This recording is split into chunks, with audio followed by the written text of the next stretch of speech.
प्यारे दोस्तों, नमस्कार।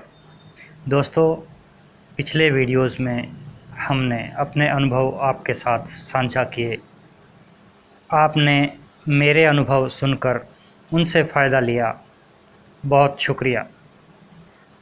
दोस्तों, जहाँ तक मैंने अनुभव किया है, जैसे हम किसी जगह की नए सिरे से यात्रा आरंभ करते हैं, जिस मंजिल के बारे में हमें कुछ पता ना हो और हमें शुरुआत करनी हो, तो हमें कहीं ना कहीं से शुरुआत करनी पड़ती है। ऐसे में हम अपने अनुभवों को कुरेद कर देखते हैं कि जिस मंजिल पर हमने जाना है, उस ओर का कोई इशारा, कोई संकेत हमें कहीं से मिले। ऐसे में हमें जहाँ से भी संकेत मिलेगा, उसी आधार पर हमारी पूरी यात्रा की नींव टिकी हुई है। मतलब हमारी पूरी यात्रा उसी से संस्कारित होगी। जैसे अगर हम आम का बीज डालेंगे और आम का पौधा ही जन्मेगा और आम के ही फल हम उससे खाएंगे। आम का बीज बोकर हम सेब के फल नहीं खा सकते। अगर हमें कोई नई यात्रा आरंभ करनी है, तो उस यात्रा को हमने ऐसे संस्कारों से संस्कारित करना पड़ेगा जैसा फल हम उससे चाहते हैं। जिस तरह का फल हम नहीं चाहते, उस तरफ से तो हमें अपने संस्कारों को तोड़ना होगा, मृत करना होगा। मृत्यु मतलब सब कुछ खत्म। उससे संबंधित कोई भी आधार ऐसा ना बने जिसके संस्कार उस कार्य पर पड़ें और वह उन्हीं से संस्कारित होकर वैसा ही फल हमें दे। इसलिए उसकी तरफ के सब संस्कारों की, उसके संस्कारों को मृत हमें करना पड़ेगा। ऐसे ही अगर हम अध्यात्मवाद में आगे बढ़ना चाहते हैं और एक नई मंजिल की खोज कर रहे हैं, कुछ ऐसा चाहते हैं जो असली है, जिसकी कोई नकल ना हो, तो फिर हमें जीते जी मरना सीखना होगा। मतलब अपने उन सब संस्कारों से दुख, दर्द, मौज मस्ती, आनंद, सुख, मिलना बिछुड़ना, सोना जागना व अन्य सब कुछ मृत मानना पड़ेगा। क्योंकि हमें उस राह को रोकना है और नई किसी राह पर आगे बढ़ना है। किसी भी बात के अंत के बाद ही कोई नई क्रिया की जा सकती है। उसके तरीके नए हमें देखने होंगे, क्योंकि जैसा बीज हम बोएंगे वैसा ही पौधा तैयार होने वाला है। तो क्यों ना सब कुछ सेट करके कोई ऐसा बीज बोया जाए जिसमें हमारे किसी भी पुराने संस्कार का अंश ना हो। वैसे भी इस जीवन में हमारा सब कुछ उलट पुलट, उलझा पुलझा पड़ा है। हमें अपने आप को रीसेट करने की ज़रूरत है। जिस तरह हम आजकल फ़ोन इस्तेमाल करते हैं, उसमें बहुत सारी ऐप्स इकट्ठा हम जब खोल लेते हैं, तो उसका सिस्टम उलझ जाता है। उलझने के बाद वह हमारी बताई गई कोई भी ऐप सही तरीके से नहीं चलाता और हैंग हो जाता है।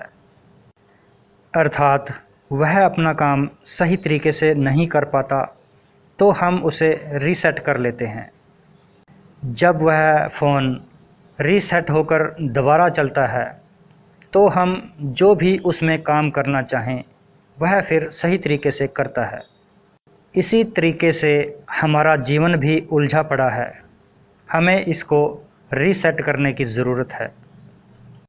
हम अपने जीवन में सोचें कि क्या फालतू का हम इस्तेमाल कर रहे हैं, यानी हमारे किसी भी काम के करने के बाद हमने उससे क्या पाया और क्या खोया।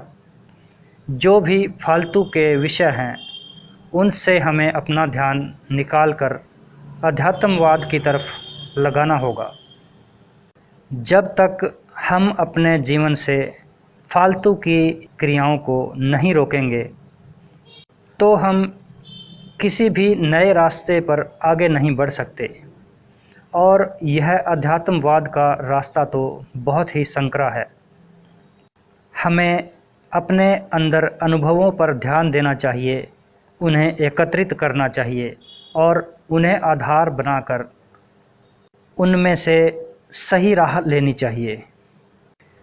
उस राह पर चलते हुए भी जब हम पूरी एकाग्रता और पूरा ध्यान बनाकर आगे बढ़ेंगे तभी कुछ हासिल कर पाएंगे। नए नए अनुभव वहाँ हमें देखने को मिलते हैं। कोई भी अनुभव टिकता नहीं है, यह बात हमें समझ लेनी चाहिए। अगर कोई अच्छा अनुभव मिला है तो उससे मोह नहीं बनाना चाहिए, और कोई दुखद अगर हमें अनुभव हुआ है उसका भी कोई हमें गम नहीं करना चाहिए, क्योंकि यह जीवन परिवर्तनशील है। सब कुछ बदल रहा है, यहाँ स्थिर कुछ भी नहीं है।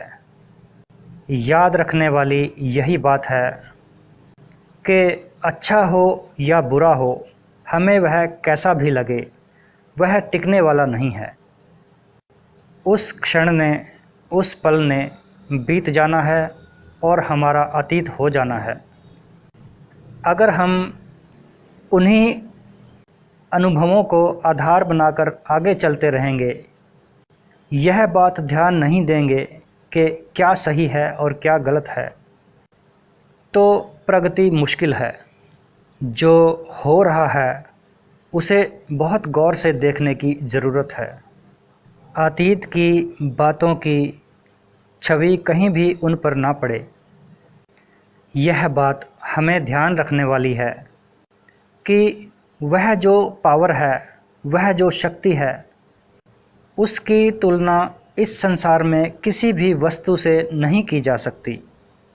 इसलिए क्यों हम ऐसा सोचें कि यह उस जैसी है, यह इस जैसी है। अगर हमने किसी भी वस्तु से तुलना उस शक्ति की तो फिर उसका संबंध हमारे अतीत से जुड़ गया, जो सही नहीं है। जो भी हो रहा है उस पर आभार प्रकट करने की ज़रूरत है।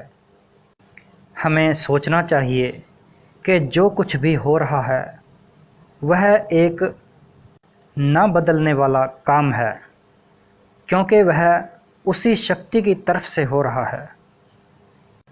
अपने मन की ऊर्जा हम उसे बदलने के लिए बिल्कुल भी न लगाएं। बस जो है उसे मान लें, उसे स्वीकार कर लें। जैसे हम किसी द्वारा दिए गए दान को स्वीकार कर लेते हैं, वैसे भी हम लाख बदलना चाहें किसी भी चीज़ को नहीं बदल सकते, क्योंकि जो बदला जा सकता है वह संसार का है, उसका नहीं। सोच कर देखिए, उसके किसी भी फैसले में हम अपनी तरफ से कुछ भी तब्दीली नहीं कर सकते। जीवन गतिशीलता में है। जब हम अंदर प्राप्त अपने अनुभवों को समझने का पूरा प्रयत्न करेंगे तो हम इस रास्ते पर उन्नति पाएंगे। जब हम अंदर कोई अनुभव कर रहे हैं तो हमें यह ख्याल रखना चाहिए कि वह अनुभव अतीत की यादों से जुड़ा हुआ है या किस तरह का अनुभव है। हमें अनुभव होगा तो ज़रूर, लेकिन अनुभव होते ही वह भी हमारा अतीत हो जाएगा। इस तरह बार बार प्रयत्न करने से, बार बार क्रिया करने से हमें यह आभास हो जाता है कि जो भी हो रहा है वह होते ही अतीत हो जाता है। इसलिए अतीत के पीछे पीछे भागने का कोई मतलब नहीं, और ना ही वर्तमान को छोड़कर भविष्य के बारे में कुछ समझना, कुछ सोचना सही है। सही तो है बस वर्तमान में रहना और वर्तमान में ही अनुभव प्राप्त करते रहना। हम अतीत के भरोसे अपनी यात्रा आगे बढ़ाते हैं, इसलिए हम इस विधि में सफल नहीं हो पाते। जब हम अपने अनुभव किसी दूसरे से साझा करते हैं तो बहुत संभावना है कि उसकी उन्नति में भी यह अनुभव काम आए। दोस्तों, आज इतना ही। इस चैनल पर हम इस तरह की चर्चा हमेशा करते हैं। कृपया चैनल को सब्सक्राइब करें और अगर पसंद आए तो ऑडियो को लाइक कीजिएगा। धन्यवाद।